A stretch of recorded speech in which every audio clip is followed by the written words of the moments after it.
Саламатсыздар ма білім алушылар? Бүгінгі сабақта біз сіздермен қоспаларды бөлу әдістерімен танысамыз.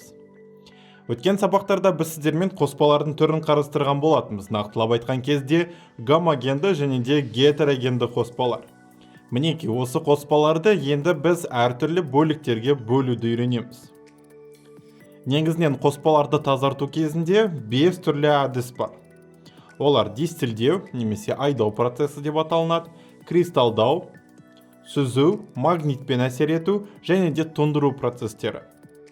Бұлардың ішіндегі алғашқы екеуі ол гомогенді қоспаларға жататын болса, соңғы үшеуі сүзу, магнитпен әсер ету және де тұндыру, олар бізде гетерогенді қоспаларға тәуелді болып келеді.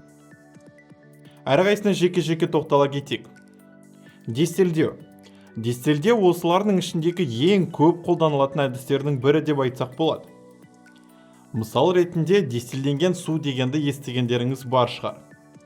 Дистилденген су дегеніміз қоспасы бар суды қайнату арқылы суды буландырып жібереді. Және де осы су буларын салқындату арқылы біз оны сұйық күйге ауыстырамыз.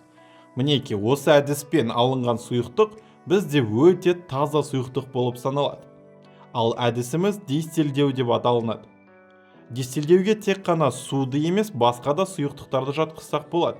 Әртүрлі ластанған сұйықтықтарды алдымен газ күйіне ауыстырып, кейін сол газдың температурасын төмендету арқылы басқа бір ыдыста сұйық күйге ауыстыратын болсақ, онда біз оны дистилдеу процесі деп айтамыз.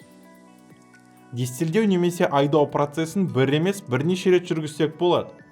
Яғни, бізде бастапқы сұйықтық бар, біз оны қайнатып, газ күйіне ауыстырып, басқа ыдыста басқа сұйықтық ретінде жинастырамыз. Оның тазалығы жоғары болады, бірақ та кейбір жағдайда ол жеткіліксіз болуы мүмкін. Мінекей, осы алынған сұйықтықты тағы да айдау процесін жүргізсек болады. Егер де біз осы процесті бірнеше рет жасайтын болсақ, онда біз тазалығы жоғары сұйықтықты аламыз. Мысал ретінде ультрадистилденген су деп айтсақ болады. Бірнеше 6 және 7 цикл дистилдеуден өткен суды біз ультрадистилденген су деп айтамыз. Яғни оның құрамындағы қоспалардың мөлшері өте төмен болып келеді. Келесі тазарту әдісі ол бізде кристалдау деп аталынады. Кристалдау дистилдеуге қатты ұқсас болып келеді. Бірақ та сұйықтықтың ішіндегі бізге қажеттісі ол еріткіш емес, еріген зат болып саналады. Мысал ретінде бір судың ішінде бізде тұз еріп кетсін. Сол тұзды бізге қайтадан қатты зат күйінде алуымыз керек. Осыны жасау үшін бізге тек қана сол ерітіндіні қатты қыздыру керек болады.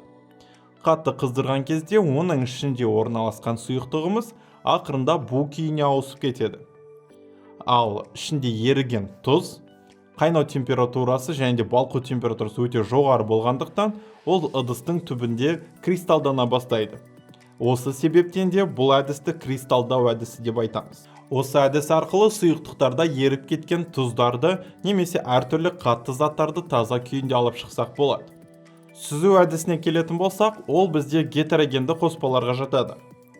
Яғни бізде гетерогенді қоспа болатын болса, оны фильтр қағаз арқылы өткізіп, біз екі затты бір-бірінен бөліп алсақ болады.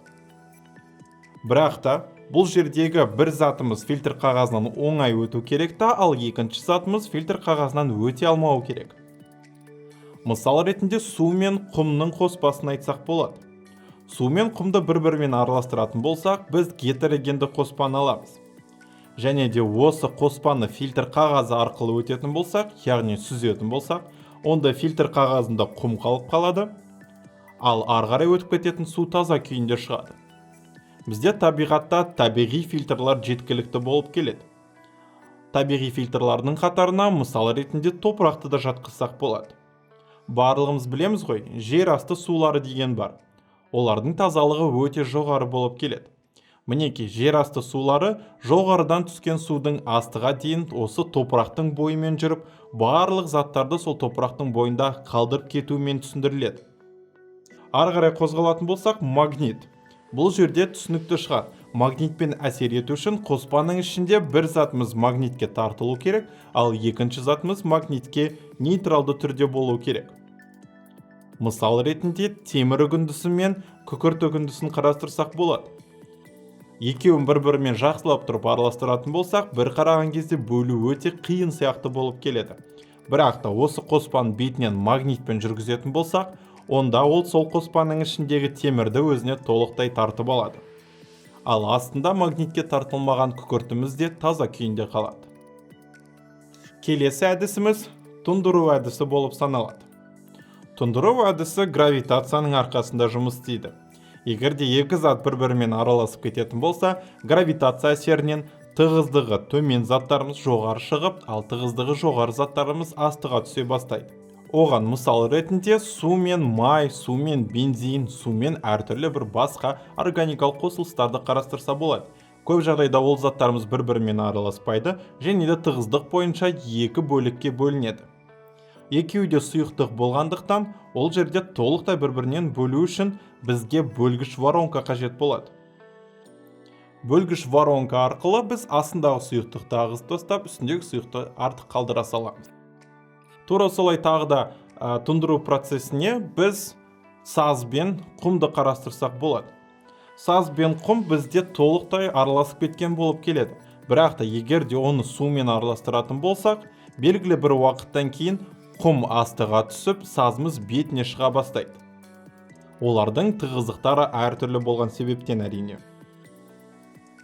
Мінекей балалар, осындай әдістер арқылы біз заттарымызды бір-бірінен бөлсек болады. Кейбір жағдайда бір затты бір заттан ажырату үшін біз осы әдістерді комбинирлеу арқылы жасасақ болады. Мысал ретінде кристалдау және де сүзу процесін бірге қолдануға болады. Мысал айтарық, егер де біздің тұзымыз құммен араласып кеткен болса, осындай тұзды тазарту мақсатында осы қоспаны суға ерітіп көрсек болады.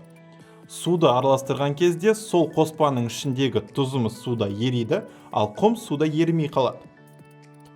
Алынған қоспаны сүзу арқылы біз құмды бөлек алып қаламыз.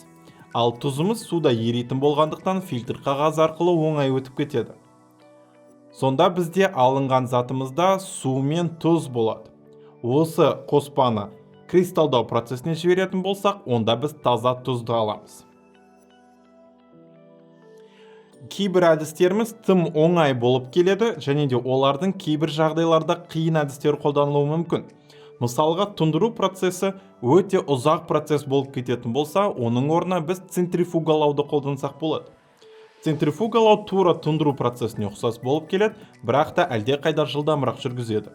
Және де бірнеше сұйықтықты бір-біріне бөлетін әдістердің қатарына осы дистелдеудің қиынырақ әдісін қарастырсақ болады. Ол фракциялық бөлу әдісі болып саналады. Мысал ретінде мұнай өнімдері бірнеше сұйықтықтардың бір-бірімен араласып кеткенімен түсіндіріледі. Және де оларды толықтай бір-бірінен бөлу үшін фракциялаушы мұнараларды қолданамыз. Сонымен балалар, бүгінгі тақырып сіздерге толықтай түсінікті деген ойдамын. Және де болашақта сіздер әртүрлі қоспалардың бөлу әдістерін біліп жүресіздер деп үміттенемін. Олай болса, әдеттегідей сіздермен болған химик Абылайхан, келесі сабақтарда көріскенше.